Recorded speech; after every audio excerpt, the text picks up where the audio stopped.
Welcome back to the channel, everybody. It's good to be back. On this channel, we're going to delve into, try to figure out, bring to the table some of the things that's causing our relationships to fail, to flounder, to not be successful. Like I said, that's what this channel is about. Figuring out how can we make our relationships better. There's only men and women on the planet, and that's really should be our main focus. Yes, of course, there are other animals, but I'm not dealing with that. I'm dealing with us, because we are, if you want to put it that way, the apex, the people that run, the beings that run the planet. And right now it appears that our relationships are failing, and that it's like a gap, and the gap is widening for whatever reasons. So I just want to figure out what can we do to make it better, to make it come together, to make it unified, that we can have a better time on the earth. Now, my last video, we was dealing with some of the more seriousness of some of the issues that could possibly be causing the divide. We dealt with, youth trauma, but we're going to now go into more contemporary reasons that could be causing us an issue.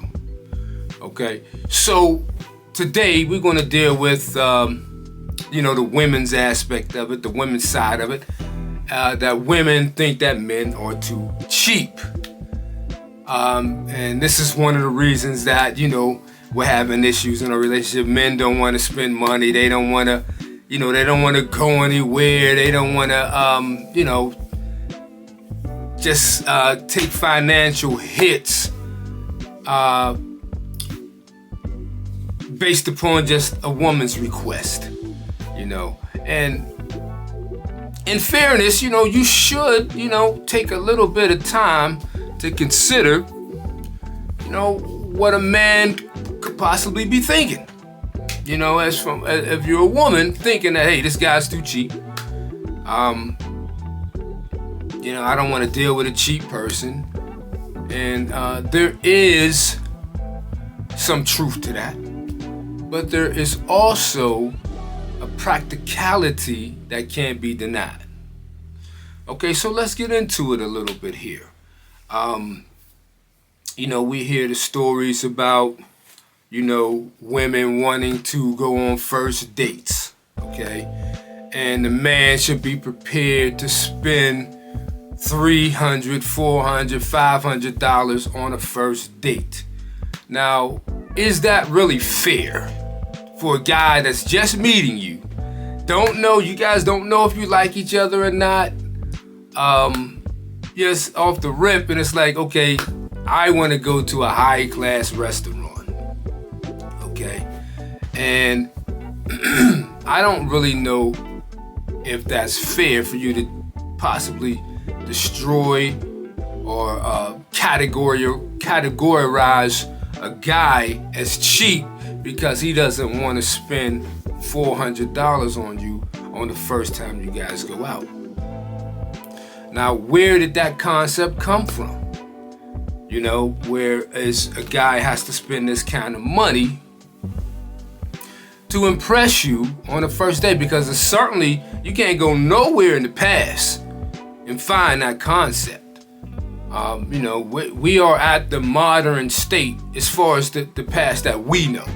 You can't go back into the Egyptian society or the Roman society because we don't know about those cultures. Yes, those cultures existed, but we don't know the interworkings of those societies to say if a man was, balling, expensing their women in that time. We don't have an idea of that, truly. We can read books and try to figure out, what that culture was like, but that culture is no longer on the earth, and we really can't really study the interworkings of it. to where it's because it's not applied in modern times. So we got to figure out where that comes from, because it was a gradual thing, because women did not desire, the utmost. Women were looking for husbands and companions that they love, they can spend time with, they can build a relationship with. And then it started going into, I'm old enough to remember, the Blake Carringtons of the world, where these soap operas and things started taking over, where women started thinking more luxuriously, and every man was held at this standard. So women are on guard for men saying things like, these are red flags. I love independent women. So in their minds, they're thinking, okay, now you guys, women have fought for independence and equal rights and different opportunities. And if a man says, hey, I like that. I like the fact that you can spend your own money. I like the fact that you can pay your own bills. I like the way that you can make your own way. Don't let me stop you, do your thing. So if we go out, don't expect nothing from me. Well, women are now taking this as, hey, I love independent women, as, hey, this is a red flag. Okay, and if he says that to you, then there's a problem. There's a potential problem, because he's looking to use you and milk you, or have you spend all your resources, and he kick back and does nothing. Another red flag is if a man says, I hate materialistic women. Kind of absorbing himself from the material world, saying, I'm not really prepared to buy you nothing. I don't really necessarily want to buy you nothing. There's also, like I just kind of went into, we're now equals, and we can do our own. You can do your own thing. You don't need me for that. These are red flags that women are now saying that, that the rights that they fought for, if a man champions that and says, hey, I'm for it, these are potentially cheap men that you want to stay away from.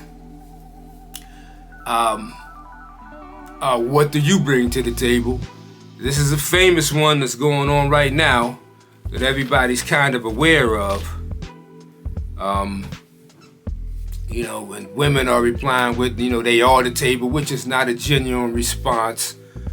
But if a man says, hey, what do you bring to the table? This is now considered a red flag.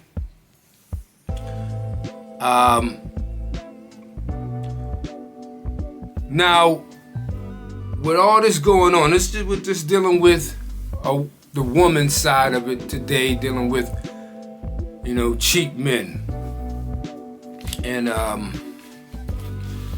kind of created an acronym, okay, for cheap. And this is to kind of, level out, not making excuses for guys. Like I said, right now we're dealing with some complaints that the women have. But an acronym for cheap that I've came up with is 1, clever for the C, 2, helpful for the H, 3, earners for the E, 4 is able, able to provide, different things. And P, the 5th one, is a provider, okay? So for cheap, you could be looking at a clever, helpful earner able to provide, okay? So you don't necessarily want to just throw a man away because in your inception of a budding relationship, he may be a little bit more reserved than some flamboyant guy that's out there just trying to show off and be braggadocious and just spend his money frivolously, and that could come back to haunt him. It just in the fact that the relationship may not work, and he may feel like, hey, I done did all this and it still didn't work.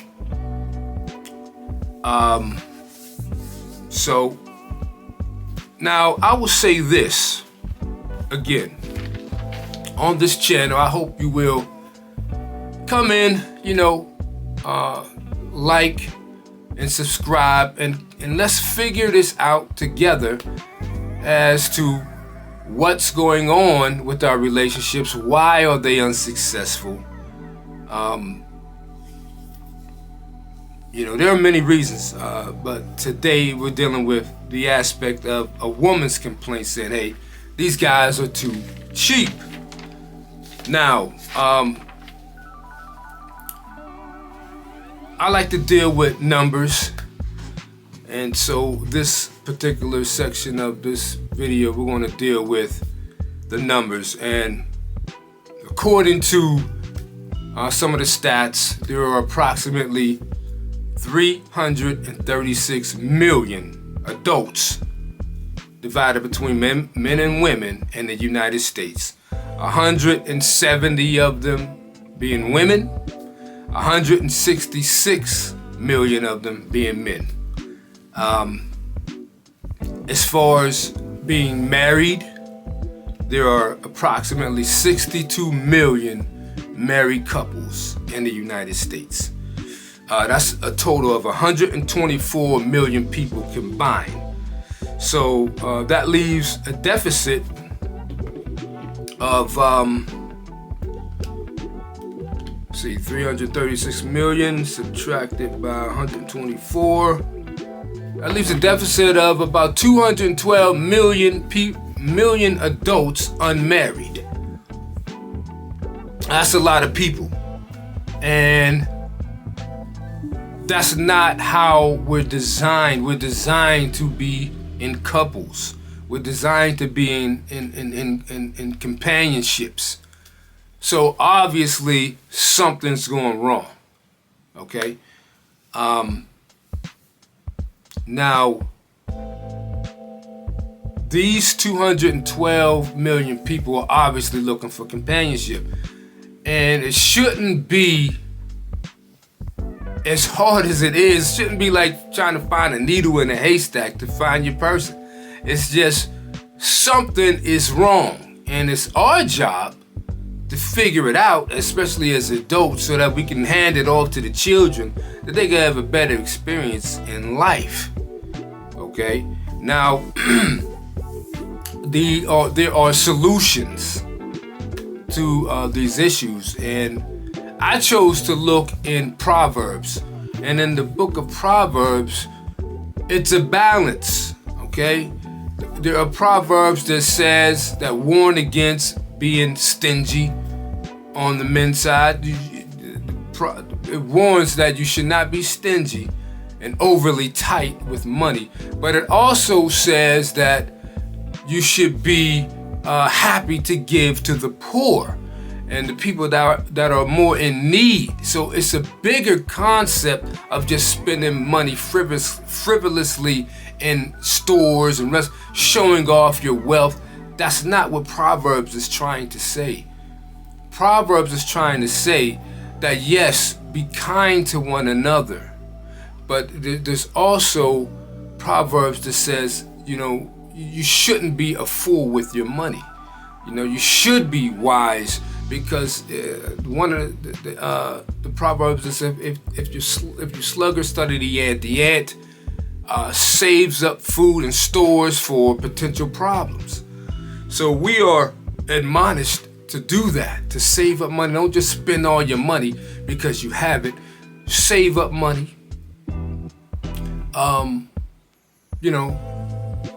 Prepare for tomorrow. But at the same time, there's a balance. So be kind to each other. Spend money. Buy a nice present for your companion, your wife. your girlfriend, and try to make a balance that is acceptable to both people. So I'm glad again that you have joined me for our discussion. This channel is dedicated to bringing us back together, and I hope you will join me, and I thank you for listening. Everybody, try to enjoy your day.